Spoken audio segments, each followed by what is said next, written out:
السلام علیکم ورحمۃ اللہ وبرکاتہ۔ ناظرین، آپ دیکھ رہے ہیں اس وقت الفلاح ایجوکیشن اکیڈمی کا یوٹیوب چینل۔ میں حافظ احمد اکرم عباس آپ سبھی کا استقبال کرتا ہوں آج کے ہمارے اس پروگرام میں۔ یوں تو آپ نے ہمیں دیکھا ہے، ہم نے ہمیشہ وقتاً فوقتاً امت کی رہنمائی اور رہبری کے لیے مختلف عنوانات کے ذریعے علماء کرام کے ساتھ آپ کے سوالوں کے جواب کو تلاش کرنے کے لیے ہم ہمیشہ مفتیان کرام کے ساتھ ہمیشہ جڑے رہے اور مفتیان کرام کے ساتھ ہم آپ کے بیچ آتے رہے۔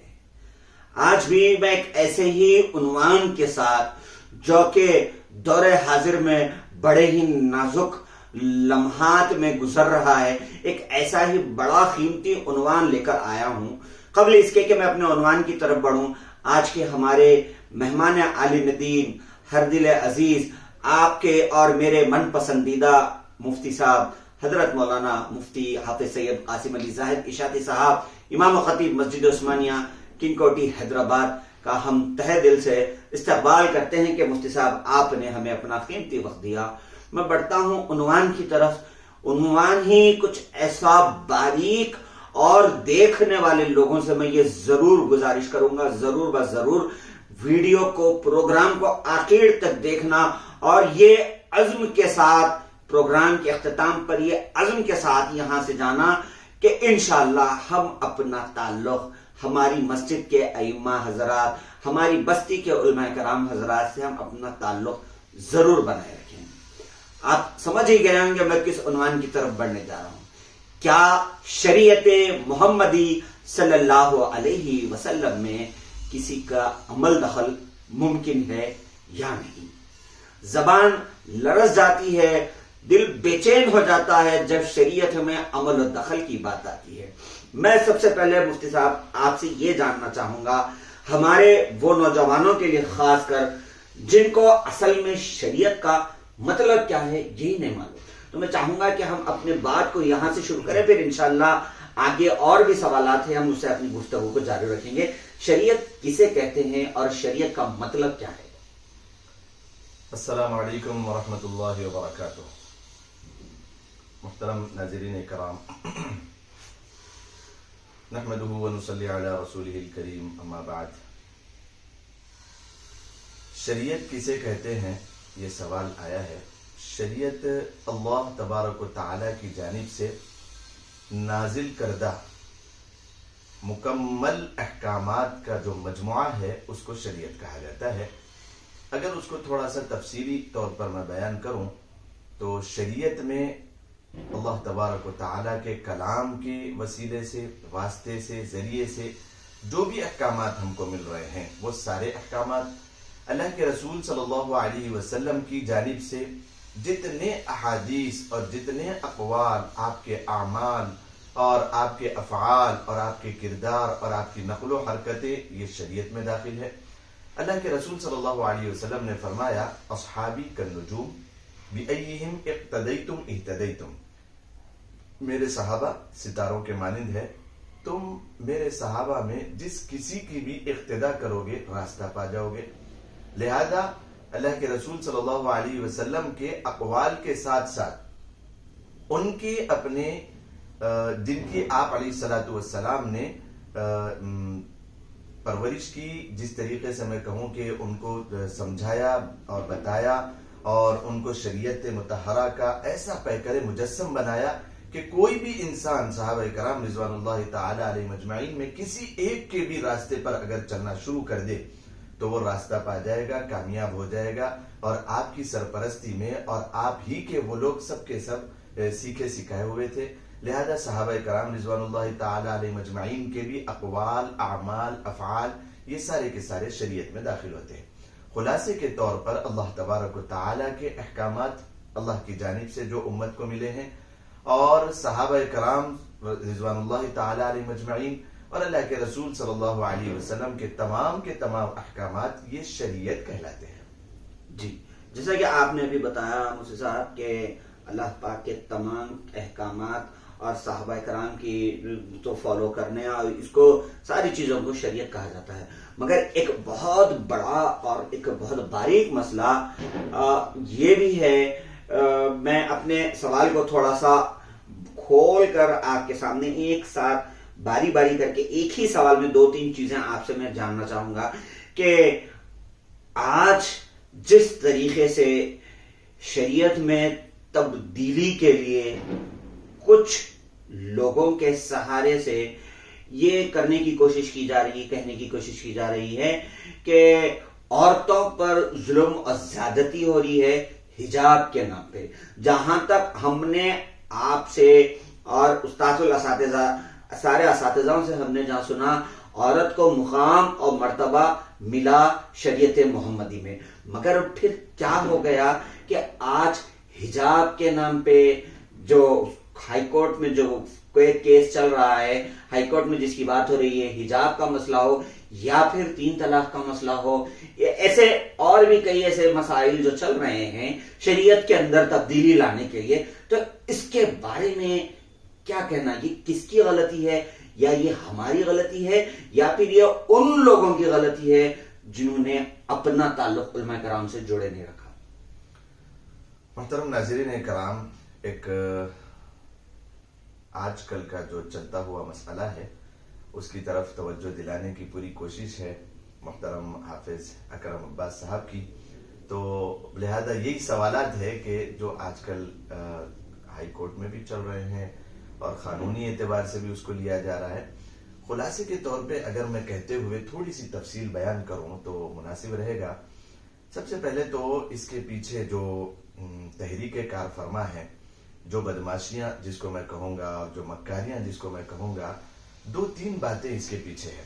سب سے پہلی چیز تو جو بھی برسر اقتدار جو بھی جماعتیں آتی ہے، جو بھی سیاسی جماعتیں آتی ہے، ان کو اپنی کارکردگی پیش کرنا ہوتا ہے جی کہ تم نے ہندوستان کو کتنی ترقی دی ہے اور تم نے کیا کیا کارنامے انجام دیے ہیں، اور تمہاری سرپرستی میں، تمہاری نگرانی میں کیسے کیسے ترقیاں ہوئی ہے اور کیسے بندے ٹکے اصولوں کے مطابق تم ترقی پذیر ہو رہے ہو.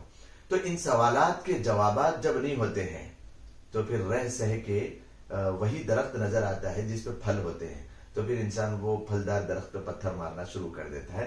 ٹھیک یہی مثال کو ہم لے کر یہ بات کریں کہ شریعت اور مسلمان ایک ایسا سچا پکا مذہب ہے کہ کسی اور کے پاس اگر انسان جائے، جس طریقے سے وہ مثال ہے کہ یہود نے سوال کیا حضرت علی رضی اللہ تعالیٰ عنہ سے کہ حضرت علی سے یوں سے کہنے لگے وہ لوگ کہ جب تم عبادت کرتے ہو تو ہم نے سنا ہے کہ شیطان تمہیں بھٹکانے کے لیے آتا ہے، اس کے لیے اعوذ باللہ من الشیطان الرجیم تم پڑھتے ہو، لیکن ہمارے دین میں مذہب میں ایسی کوئی چیز نہیں ہے.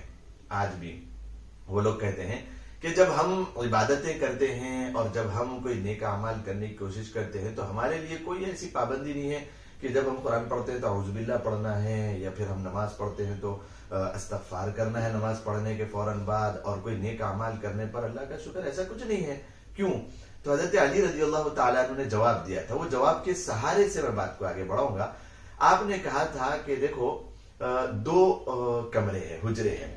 ایک کمرہ بالکل کھنڈر پڑا ہوا ہے اور اس میں جو ہے نا صرف جالے ہیں اور اس میں جو ہے نا بالکل دھول گرد ہے، کوئی قیمتی چیز اس میں نہیں ہے. ایک دوسرا حجرہ ہے جس میں سونا چاندی ہے اور جس میں ہیرے جواہرات ہے اور کچھ اس کے اندر پیسے ہے، نقدی اشرفیاں ہے. تو اب بتاؤ چور آئے گا تو کون سے کمرے میں جائے گا؟ تو یہود نے جواب دیا کہ ہاں چور آئے گا تو وہ کمرے میں جائے گا جہاں پر اس کو کچھ ملنے کی امید ہے. وہاں پر کیا جائے گا جہاں پر کچھ نہیں ہے، وہ کھنڈر پڑا ہوا ہے، پہلے سے حویلی نما ہے. تو حضرت علی رضی اللہ تعالیٰ عنہ نے فرمایا کہ یہی میرا جواب ہے. ایک مسلمان کا دل ہے، ایک تمہارا دل ہے. یعنی غیر اسلامی جتنے لوگ ہیں، جتنے مکتب فکر کے لوگ ہیں، جتنے ہی ہو، چاہے وہ یہود ہو، نصارہ ہو، یا جو ہے نا وہ کسی بھی مذہب سے تعلق رکھنے والے ہو، اللہ تبارک و تعالی اگر پایا جاتا ہے تو وہ مسلمانوں کے دلوں میں ہے. اسی وجہ سے فرمایا کہ حرام اعمال میں سب سے بدترین حرام کام وہ ہے کہ کسی مسلمان کو کوئی تکلیف پہنچائے، کسی کے دل کو ٹھیس پہنچائے، کیونکہ اس میں خدا رہتا ہے، اللہ تبارک و تعالی رہتا ہے. منزل توڑو، مندر توڑو، مسجد توڑو، لیکن کسی کا دل نہ توڑو. اللہ بستا ہے سب مسلمان کے دل میں. تو اسی کا سہارا لے کے میں یوں کہوں گا کہ جب کوئی بات رہ جاتی نہیں ہے جواب دینے کی، تو پھر وہ رہ سہ کے جو ہے نا پھر وہ مسلمانوں کے احکامات کے اوپر اور ان کے اسلام کے اوپر اور پھر ان کے دین کے اوپر پھر ان کے قرآن کے اوپر پھر ان کے حجاب کے اوپر پھر ان کی طلاق کے اوپر بات آ جاتی ہے. یہ چھیڑنے والے کوئی ایسے بہت زیادہ پڑھے لکھے اور بہت زیادہ سنجیدہ مزاج لوگ نہیں ہیں. جو شریعت کے خلاف بات کرتے ہیں وہ کوئی تعلیمی یافتہ لوگ نہیں ہیں. وہ بالکل ایسے ان پڑھ اور جاہل اور لکھے لوگ ہیں جن کو مسائل کے اعتبار سے یا پھر تعلیمی اعتبار سے ABCD صحیح نہیں آتا. ان کو ABCD بھی صحیح نہیں آتا. تعلیمی اعتبار سے ان کو بڑی پوسٹوں پہ بیٹھے ہوئے ہیں تو بولنا پڑتا ہے آگے کہ ہمارے کے پاس فلاں بھی سرٹیفکیٹ ہے فلاں ہے. بولنے آنے کی وجہ یہ ہے کہ ان کے عمل اور کردار سے کوئی چیز پتہ نہیں چلتی کہ یہ کچھ پڑھے لکھے لوگ ہیں. وہ کچھ پڑھے لکھے, ان کا بیک گراؤنڈ, ان کی ہسٹری بھی جانے. تو بہرحال میں یہ بتانا چاہ رہا ہوں کہ شریعت میں جو مداخلت ہو رہی ہے, چاہے وہ حجاب کے نام پہ ہو, طلاق کے نام پہ ہو, اس کے پیچھے اصل وجہ ان بدماشوں کی ہے جن کے پاس ترقی کے لیے کوئی بات کرنا نہیں ہے, جن کو جو ہے نا کوئی جو ان کی جو ہے نا سوالات ہے ان کے پاس ان کے جواب میں کوئی اچھی باتیں نہیں ہیں اور ان کے پاس کچھ رہ نہیں گیا, تو پھر وہ طلاق کی بات کرتے ہیں, حجاب کی بات کرتے ہیں, کہیں دنگا فساد کرا دیے وہاں پر متوجہ کر دیتے ہیں. انہی میں سے ایک چیز یہ ہے. اب رہی بات حقیقت میں جس طریقے سے آپ نے سوال کیا کہ یہ طلاق کا مسئلہ کیا ہے, یہ کیوں ہائی کورٹ میں ہے, اور یہ حجاب کا مسئلہ کیا ہے, یہ کیوں ہائی کورٹ میں ہے, تو میں آپ کو اس کی تھوڑی حقیقت بھی بتاتا چلوں. اور شریعت میں جو عمل اور جو ہے نا دخل اندازی ہے وہ کہاں تک جو ہے نا برداشت کی جائے گی اور وہ کیا چیز ہے. یہیں سے میں بات شروع کرتا ہوں. دیکھیے, ہم ہندوستان میں رہتے ہیں, ہم ہندوستانی ہیں. ہندوستان میں جو قوانین ہیں, اور ہندوستان ایک جمہوری ملک ہے بے شک, اور جمہوری ملک میں یہاں کا قانون ہمیں اس بات کی اجازت دیتا ہے کہ یہاں پر کسی بھی مکتب فکر کا انسان, کسی بھی دین اور مذہب پر عمل کرنے والے انسان کو آزادی حاصل ہے کہ وہ اپنے دین پر, اپنے ریلیجن پر اور اپنے مکتب فکر پر وہ کھل کے عمل کر سکتا ہے, کیونکہ یہ جمہوری ملک ہے. یہ ہندوستان کسی کے باپ کی جاگیر نہیں ہے. خلاصہ یہی ہے. تو جب ہمیں یہاں کا قانون اجازت دیتا ہے تو پھر کسی بھی آدمی کو کیسے جو ہے نا یہ اس بات کی اجازت ہو سکتی ہے کہ وہ کسی کے پرسنل لا میں وہ دخل اندازی کرے. یہ تو شرارت ہے, یہ شرارت ہے جس کو برداشت نہیں کیا جائے گا. واقعتاً اس کو برداشت نہیں کیا جائے گا, کیونکہ جس ہندوستان پر حکومت کرنے کے لیے جو بھی جماعتیں ہوں وہ برسری اقتدار ہے, وہ بھی جو ہے نا قانون کے ماتحت رہنا ہے. وہ قانون کے ماتحت رہنا جو قانون بولتا ہے. ان کو بھی جو ہے نا اس بات کی اجازت نہیں ہے کہ وہ آزادی کے ساتھ جو چاہے قوانین بنائے. یہ بدماشی ہے. بہرحال یہ چیز نہیں کرنا چاہیے. اب خلاصے کے طور پر میں آپ کو بتاؤں کہ حجاب کیا چیز ہے. اب اس کو بھی ذرا سن لیں. حجاب کیا چیز ہے. حجاب دیکھیے, میں آپ کو پہلے ایک مثال دوں.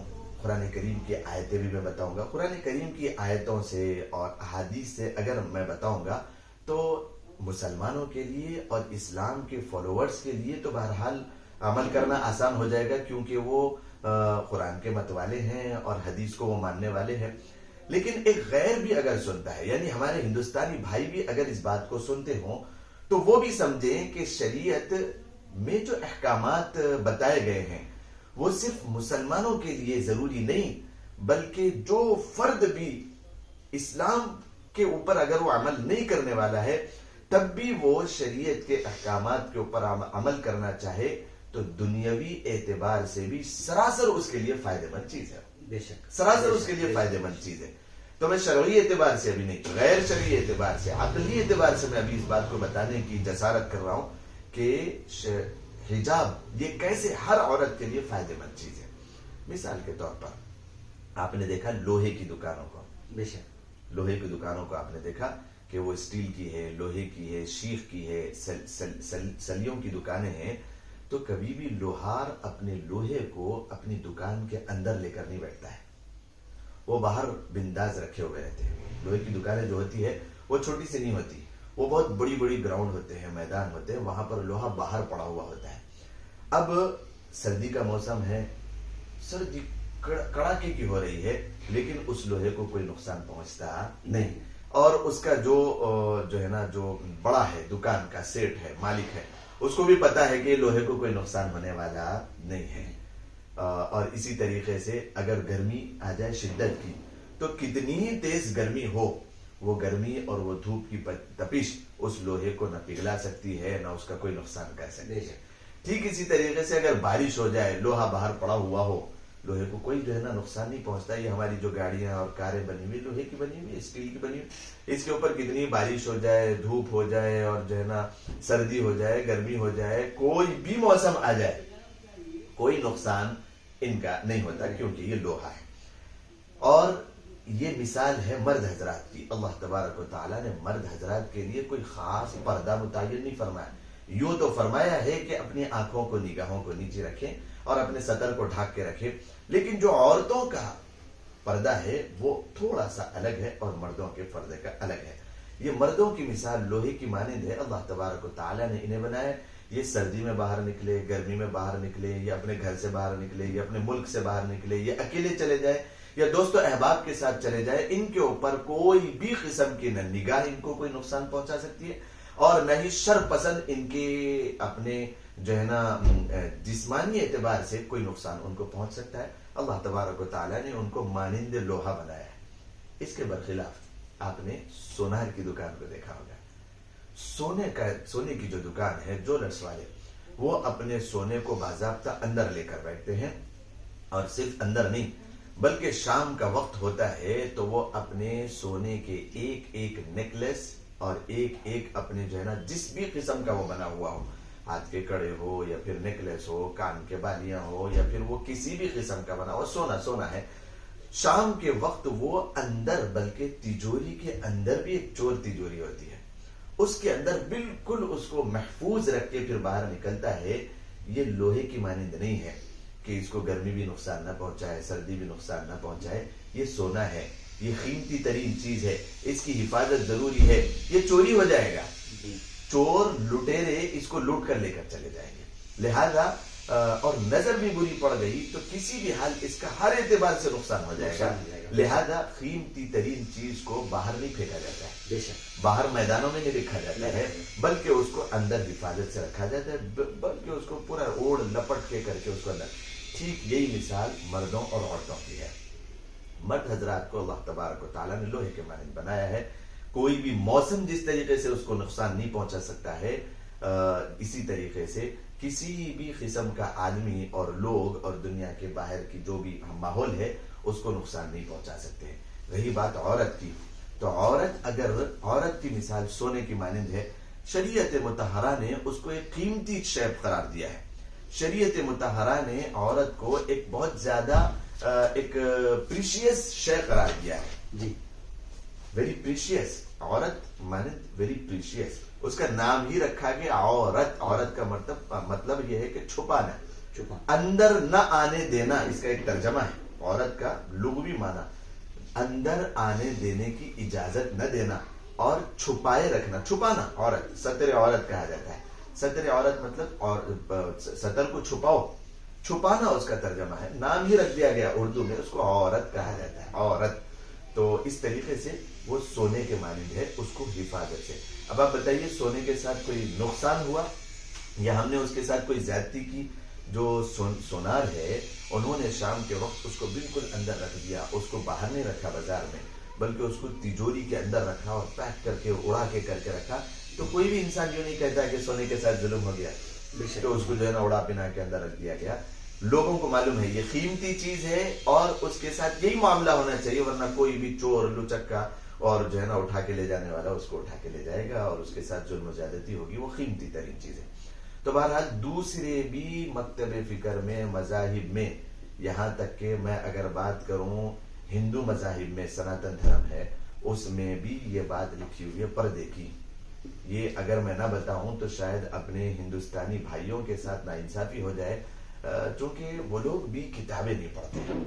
وہ لوگ اندھا دھن آنکھ بند کر کے اپنے دین کو جس طریقے کے ان کے سامنے بیان کر دیا گیا وہ عمل کرتے ہیں حالانکہ وہ اپنی کتابوں کو پڑھیں. تو میں قسم کھا کے یہ بات آپ کے سامنے واضح طور پر بتاؤں کہ ان کی اپنی کتابوں میں پردے کا حکم دیا گیا ہے. بے شک پردے کا حکم ان کی اپنی کتابوں میں دیا گیا. پھر یہ کون ہے جو پردے کے خلاف کوئی محاذ آرائی کر رہے ہیں؟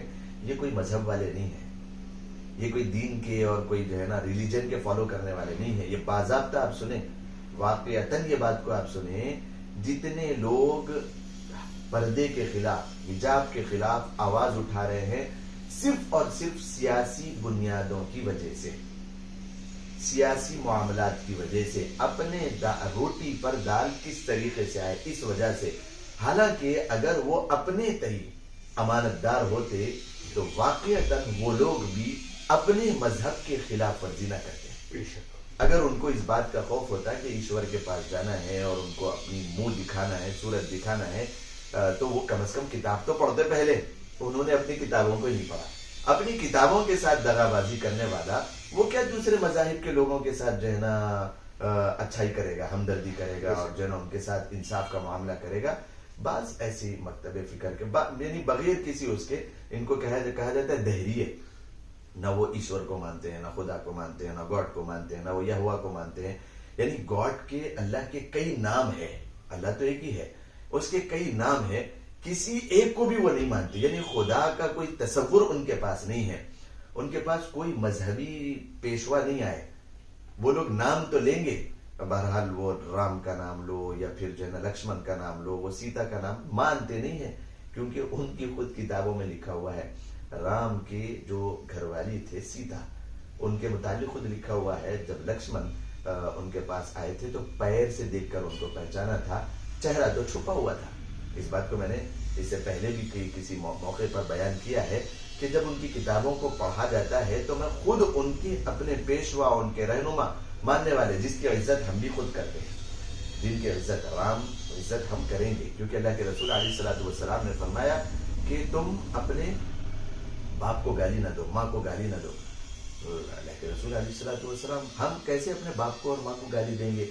اتنا گرا ہوا کون انسان ہو سکتا ہے؟ اللہ کے رسول صلی اللہ علیہ وسلم نے فرمایا اس کا مطلب یہ ہے کہ کوئی انسان کیسے اپنے ماں باپ کو گالی دے سکتا ہے؟ لوگوں نے سوال کیا تو اللہ کے رسول صلی اللہ علیہ وسلم نے فرمایا جب کوئی انسان کسی کے ماں باپ کو گالی دیتا ہے تو وہ پلٹا کے اس کے ماں باپ کو گالی دے گا. لہذا میں نے یوں اشارہ دیا کہ خود اپنے ماں باپ کو گالی نہ دو، یعنی دوسروں سے دینے مت لگاؤ، دوسروں کو دیں گے. اسی طریقے سے اللہ کے رسول صلی اللہ علیہ وسلم نے فرمایا دین اور اسلام کا حصہ یہ ہے کہ ہم دوسروں کے، دوسرے مذاہب کے پیشواؤں کی عزت کریں. تو ہم عزت کرتے ہیں، ہم دل سے جو ہے نا عزت کرتے ہیں. جہاں تک بات ماننے کی ہے، فالو کرنے کی ہے، ان کے احکامات کو ماننے کی ہے، تو اللہ کے رسول صلی اللہ علیہ وسلم نے فرمایا قرآن اور حدیث، یعنی جو اللہ کا کلام ہے اسی کو مانیں گے، حدیث کو مانیں گے. بات ماننے کی جہاں تک ہے تو ان کے احکامات نہیں مانیں گے، لیکن ان کی عزت ضرور کریں گے. کسی کے پیشوا کو ہم برا بھلا نہیں کہتے. خود ہم یہ دعوت دیتے ہیں کہ اگر ہندو دھرم اور سناتن دھرم والے اپنی کتابوں کو امانت داری سے پڑھیں تو پھر خدا کی قسم کھا کے میں اس بات کو کہوں کہ وہ خود بھی جو ہے نا اسلام سے بہت زیادہ میل کھانے والا ہے. سبحان اللہ، سبحان اللہ. کے رسول صلی اللہ علیہ وسلم کا کتنی مرتبہ تذکرہ ہے اس میں، حجاب کا تذکرہ اس میں، روزے کا تذکرہ اس میں، اللہ کے رسول صلی اللہ علیہ وسلم کا تذکرہ اس میں، اللہ کا تذکرہ اس میں، جھوٹ نہیں بولنا اس کا تذکرہ اس میں، امانت داری کا تذکرہ اس میں. سناتن دھرم بہت قیمتی دھرم ہے، اس میں یہ ساری چیزیں لکھی ہوئی ہے. لیکن فالو اس لیے نہیں کرنا ہے کہ جب دوسرے مذاہب کا جو ہے نا وہاں ختم وہاں پر ہو جاتا ہے جب اللہ کے رسول صلی اللہ علیہ وسلم آ گئے. بہت سارے علماء نے اس بات کو کہا ہے، ہو سکتا ہے کہ انبیاء کرام علیہ الصلوۃ والسلام نے جن تعلیمات کو لے کر آئی تھی انہی میں سے یہ تعلیمات ہیں. آج اللہ تبارک و تعالیٰ نے اس کے تحریف کرنے یا اس میں رد و بدل ہونے کی کوئی گارنٹی نہیں لی. قرآن کریم کو جیسے لیا، قرآن کریم فرماتا ہے اِنَّا نَحْنُ نَزَّلْنَا الذِّكْرَ وَإِنَّا لَهُ لَحَافِظُونَ، ہم نے قرآن کریم کو اتارا، ہم اس کے محافظ ہیں. ایسا دوسرے مذاہب کے لیے نہیں فرمایا، اسی لیے اس میں تحریف ہو گئی ہے. تحریف شدہ اعمال ہے، لیکن اس کے اندر ابھی بھی اس کے کچھ اصل باقی ہے، اصل باقی ہے. اس واسطے ان اصول کو کیوں نہیں مانتے؟ کوئی سوال کرے گا، وہ اصول بتا نہیں سکتا ہے کوئی آدمی کہ یہ اصل ہے یہ نقل ہے، اس واسطے ہم عمل نہیں کرتے. باقی رہی بات ان کے دھرم میں بھی یہ بات ہے. تو جہاں تک بات ہے عقلی طور پہ بھی یہ دلیل ہے ہمارے پاس کہ قیمتی چیز کو چھپا کے رکھا جاتا ہے. بے شک پیسوں کو کوئی باہر لا کے میدان میں نہیں رکھتا ہے کہ میرے پاس اتنے پیسے ہیں، میرے پاس اتنا سونا ہے، کسی کو نہیں دیکھا ہوگا. ٹھیک اسی طریقے سے اسلام جب آیا عورتوں کا جو مقام گرا ہوا تھا، اللہ کی پناہ، یہ بات کو بھی میں ذرا سناؤں اسلام کے دنیا میں آنے سے پہلے، یعنی اسلام اور دین تو حضرت آدم علیہ السلام جو پہلا انسان ہے اس وقت سے ہے، لیکن اللہ تبارک و تعالیٰ نے 1,24,000 کم و بیش انبیاء اکرام علیہ السلام وقتاً فوقتاً بھیجے ہیں قوموں کی ہدایت کے لیے. اور اللہ تبارک و تعالیٰ نے یہ جو نظام چلایا ہے، میں یہ بتاؤں کہ یہ نظام جو اللہ تبارک و تعالیٰ نے چلایا ہے، چونکہ اللہ تبارک و تعالیٰ نے جنت بھی بنائی ہے اور جہنم بھی بنائی ہے. جنت میں بھی کچھ لوگوں کو بھیجنا ہے، جہنم میں بھی کچھ لوگوں کو بھیجنا ہے. اختیار اللہ تبارک و تعالیٰ نے انسان کو دے دیا ہے. جب انسان پیدا ہوتا ہے تو حقیقت میں اسلامی اعتبار سے پیدا ہوتا ہے، اور لوگ ان کے ماں باپ ہوتے ہیں جو اس کو یہودی بنا رہے ہیں یا پھر غیر اسلامی بنا رہے ہیں، ہندو بنا رہے ہیں اور کسی اور کلچر کی طرف لے جا رہے ہیں. یہ ان کے ماں باپ کی غلطی ہے، ان کے ماں باپ کا جو ہے نا دین ہے. باقی انسان جب پیدا ہوتا ہے تو وہ مسلمان بھی پیدا ہوتا ہے. جب اللہ کے رسول علیہ الصلوۃ والسلام اس دنیا میں مبعوث ہوئے تو اس موقع پر عورتوں کی حالت کیا تھی، ذرا سرسری سی نظر آپ ڈالیں تو پھر آپ دیکھیں گے. اللہ کے رسول صلی اللہ علیہ وسلم جس زمانے میں مبعوث ہوئے، عورتوں کو اس وقت جب اپنے گھر میں بچی لڑکی کی ولادت ہوتی تھی تو اسے زندہ درگور کر دیا جاتا تھا. اللہ اکبر.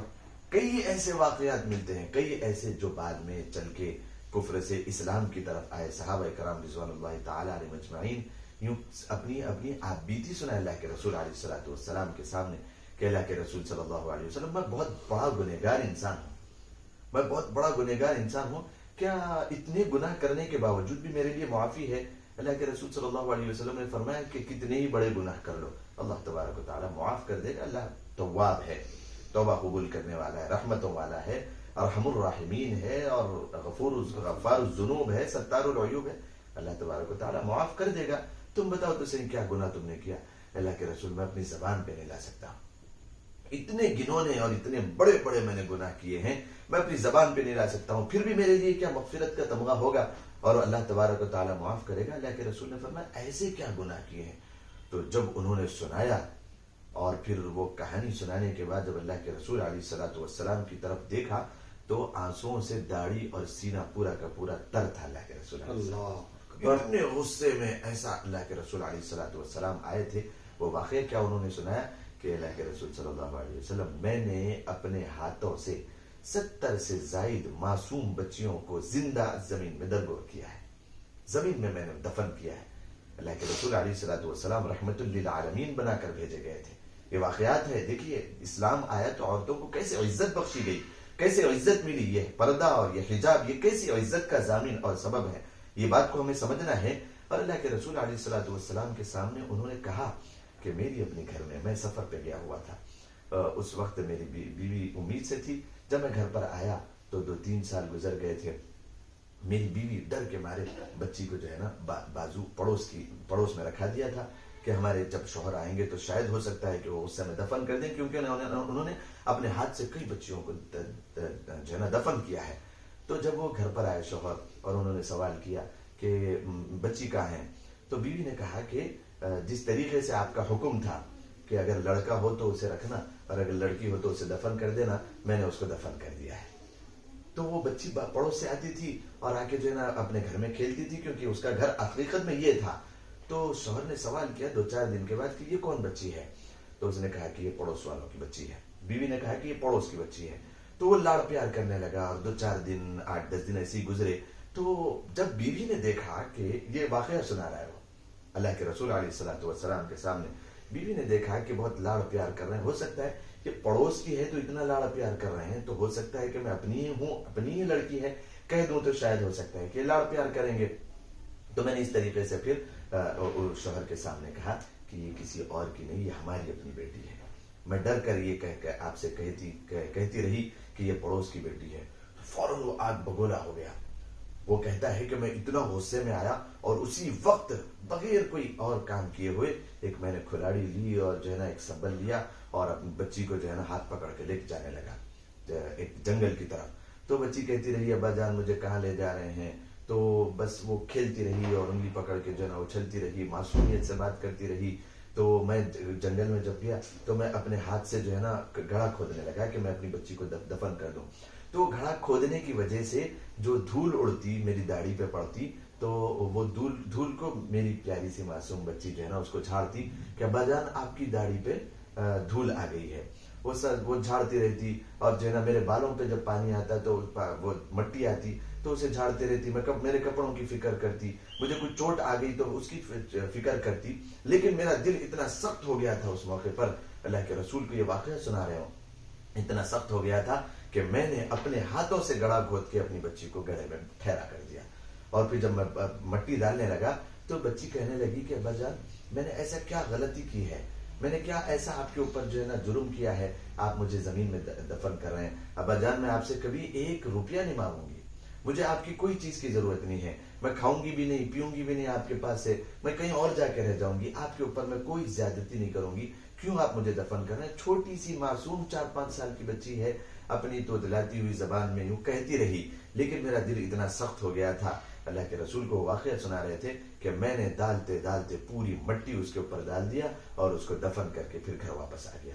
اللہ کے رسول علیہ الصلوۃ والسلام کی طرف جب نظر ہوئی تو دیکھا کہ آنسوؤں سے جو ہے نا پورا سینہ بھی تر ہے. اللہ کے رسول علیہ الصلوۃ والسلام نے فوراً اسی موقع پر جبرائیل علیہ الصلوۃ والسلام آئے اور آپ نے کہا کہ یا عبادی الذین اسرفوا علی انفسہم لا تقنطوا من رحمت اللہ ان اللہ یغفر الذنوب جميعا انہ هو الغفور الرحیم. قرآن کریم کی آیت کریمہ نازل ہوئی کہ اللہ تبارک و تعالی مغفرت کر دے گا. اے میرے بندو جو تم نے رات کے اندھیروں میں دن کے اجالوں میں گناہ کیے ہیں، ہم سب کا سب تمہارے لیے معاف کر دیں گے. اللہ کی رحمت زیادہ وسیع ہے، تمہارے گناہوں سے کہیں زیادہ وسیع ہے. اللہ غفار الذنوب ہے، ستار العیوب ہے. یہ قرآن کریم کی آیت تو نازل ہوئی، لیکن اللہ کے رسول صلی اللہ علیہ وسلم نے فرمایا تمہارا ایمان اسلام قبول ہے لیکن میرے سامنے مت آؤ. تم نے اتنا سخت گناہ کیا ہے، تم اسلام قبول کر لو لیکن میرے سامنے مت آؤ. تم میرے سامنے آتے ہو تو وہ معصوم سی جانوں کی مجھے جو ہے نا یاد آ جاتی ہے. اللہ کے رسول علیہ الصلوۃ والسلام کی یہ رحمت. جب اللہ کے رسول علیہ الصلوۃ والسلام آئے تو آپ نے خوشخبری دی عورتوں کے لیے کہ کسی کے گھر میں 3 لڑکیاں ہو جائے اس کے لیے جنت کی بشارت سرٹیفکیٹ ہے. صحابہ کرام میں بعض 2 لڑکیوں والے تھے. اللہ کے رسول جس کے پاس 2 ہو، آپ علیہ الصلوۃ والسلام نے فرمایا جس کے پاس 2 لڑکیاں ہو اس کے لیے بھی جنت کی بشارت ہے. اللہ کے رسول میرے پاس تو 1 ہی ہے، میں کہاں سے لاؤں گا 2-3؟ اللہ کے رسول نے فرمایا تیرے لیے بھی وہی معاملہ ہے جو 3 لڑکیوں والے ہیں. پرورش پر جب ماں باپ اپنی بیٹی لڑکی کے لیے ایک لقمے کا انتظام کرتے ہیں، اللہ تبارک و تعالیٰ جنت میں ان کے لیے ایک محل کا انتظام کر دیتا ہے. یہ اللہ کے رسول علیہ الصلوۃ والسلام نے فرمایا. عورتوں کو وراثت میں کچھ حصہ نہیں دیا جاتا تھا، بلکہ جو کچھ ان کے پاس ہوتا تھا اگر شوہر کا انتقال ہو جائے، وہ مر جائے تو بیوہ عورت کیا کرے گی؟ اس کو بھی اس کے ساتھ دفن کر دیا جاتا تھا زمانے جاہلیت میں، اور اس کو وہیں پر رکھ دیا جاتا تھا. وہ لاوارث ہو جاتی تھی اگر کوئی دفن نہیں ہونا چاہ رہی. اللہ کے رسول صلی اللہ علیہ وسلم نے فرمایا جو بیوہ کے ساتھ کوئی ہمدردی کرے گا وہ جنت میں میرے ساتھ اس طریقے سے ہوگا جیسے یہ میرا محل ہوگا تو اس کے ساتھ لگا ہوا محل میں وہ بندے کا ہوگا جو بیوہوں کے ساتھ حسن سلوک کرے گا. اللہ کے رسول صلی اللہ علیہ وسلم نے وراثت میں ان کا حصہ دلایا، دفن ہونے سے بچایا، اور ولادت پر خوشخبریاں دی، اور ان کی پرورش پر خوشخبریاں دی، اور ایک ایک نوالے پر ان کے جنت میں محلات کے وعدے فرمائے. اللہ تبارک و تعالیٰ نے اللہ کے رسول علیہ الصلوۃ والسلام کے ذریعے اس شریعت کے ذریعے جو ہے نا عورتوں کی اتنی عزت فرمائی. تو ایک ایک عمل شریعت کا عورتوں کے حق میں ہے، عورتوں کے حق میں ہے، شرعی اعتبار سے بھی عورتوں کے حق میں ہے. اللہ تبارک و تعالیٰ نے ان کے لیے جتنے احکامات جاری کیے ہیں سب کے سب عزت افزائی کے لیے. جو واقعات میں نے سنایا، جو باتیں میں نے سنایا، عورت کے لیے بہت زیادہ صحیح ہے. اب جہاں تک بات ہے، بعض لوگوں کو دکھا کر یہ بھی کہتے ہیں کہ دیکھو فلاں مسلمان ہیں، ان کے ساتھ یہ ظلم و زیادتی ہوئی ہے پردے کے ساتھ، تو وہ بکے ہوئے لوگ ہوتے ہیں، وہ گھیوں میں گھن آ جاتے ہیں. جس طریقے سے کہا جاتا ہے کروڑ مسلم عورتیں اس بات کے فیور میں ہیں کہ ہمیں ذری برابر شریعت کے کسی بھی مسئلے پر ہمیں کوئی جو ہے نا بولنا نہیں ہے. ہم سر تسلیم خم کرتے ہیں، جو اللہ تبارک و تعالیٰ نے احکامات جاری کیے ہیں اس کے اوپر ہم عمل کریں گے. تو کوئی مسلمان عورت، آپ دیکھیں ہمارے گاؤں کے اس لشکر کو جو نکلے تھے جو ہے نا قانونی اعتبار سے احتجاج کے لیے، اور جو ہے یہاں حیدرآباد کے اس کو دیکھیں آپ، اور باقی کئی ایسے جو ہے نا اسٹیٹس میں جو احتجاج کے لیے نکلے تھے وہ مسلم عورتیں تھیں، اور یہ بات چیخ چیخ کر کہہ رہی تھی کہ ہمیں شریعت کے کسی بھی مسئلے پر کوئی 2 رائے نہیں ہے، ہم کو عمل تو اسی کے اوپر کرنا ہے. تو پھر یہ جو ہمدردی دکھانے والے آئے ان کو کہاں سے ہمدردی دکھی؟ ہمدردی دکھانے والوں میں بعض ایسے بھی لوگ جو ہے نا آئے ہیں جن کو اپنی بیویوں کی فکر نہیں ہے. وہ ویڈیو بنا کے ڈالتی ہے کہ میرا ان کے ساتھ نکاح ہوا تھا، اتنے سال جو ہے نا میں ان کے ساتھ رہی ہوں، یہ میری فکر نہیں کرتے ہیں، میں لاوارث کی طرح بھی رہ رہی ہوں. گھر میں سر چھپانے کے لیے ان کے پاس چھت نہیں ہے. یہ ایسے لوگوں کی بیویاں ہیں جو ٹھہر کر یوں کہہ رہے ہیں کہ ہم مسلم عورتوں کے ساتھ ہیں, ان کے اوپر ظلم ہونے نہیں دیں گے. بھائی اپنی گھر میں تو جھانک کر دیکھے پہلے, اپنے گھر کا. ایسے لوگ جو ہے نا دھوکہ دینے والے ہوتے ہیں, دغا باز ہوتے ہیں. یہ دو زبانی لوگ, یہ بالکل وقت کے ساتھ رنگ بدلنے والے گرگوٹ ہوتے ہیں. یہ بالکل نا اعتبار لوگ ہیں. لوگ بالکل ان کے اوپر اعتبار نہیں کرتے. یہ بالکل دھوکہ دینے والے ہیں اور بالکل غیر غلط لوگ, قوم کے دشمن ہے. یہ صرف اسلام کے نہیں بلکہ مسلمان انسانیت کے دشمن ہے. یہ بکنے والے لوگ ہیں. بہرحال اللہ تبارک و تعالی شریعت کی بھی حفاظت فرمائے اور قرآن کریم کے اوپر احکامات کے اوپر ہم سب کو عمل کرنے کی توفیق مرحمت فرمائے, اور اللہ تبارک و تعالی ایسے شر پسندوں کے لیے خیر مقدر فرمائے. اگر ان کے مقدر میں ہدایت ہو تو ہدایت نصیب فرمائے, اور اگر ان کے مقدر میں ہدایت نہ ہو تو اللہ تبارک و تعالی صفِ ہستی سے ان کو پاک فرما دے, اور اس سرزمین ہند کو اللہ تبارک و تعالی عزتوں کے ساتھ اور شریعت اور اسلام کے ساتھ اس کو برقرار رکھے. آمین آمین. کیا اب بھی دیکھنے والی ہماری ماؤں بہنوں سے میں یہ ضرور پوچھنا چاہوں گا, کیا اب بھی آپ کو لگتا ہے کہ شریعت محمدی میں جو قانون نافذ کیے گئے, جو شریعت اللہ کے نبی صلی اللہ علیہ وسلم نے لائی ہے, اس میں ہم پر ظلم اور زیادتی ہو رہی ہے؟ تو اس ویڈیو کو پھر ایک مرتبہ دیکھنا اور پھر اس کے بعد کہنا. ہو کوئی بھی شریعت کو متعلق آپ کے پاس سوال جسے لے کر ہے آپ پریشان, پہنچائیے گا ہمارے کامنٹ باکس کے ذریعے ہم تک, یا پھر ڈائل کریں ہمارا نمبر 9441100503. میں پھر دہراتا ہوں 9441100503. وقت تو چلا ہے آپ حضرات سے رخصتی کا, انشاءاللہ پھر ملاقات ہوگی. جزاک اللہ خیر. السلام علیکم ورحمۃ اللہ وبرکاتہ.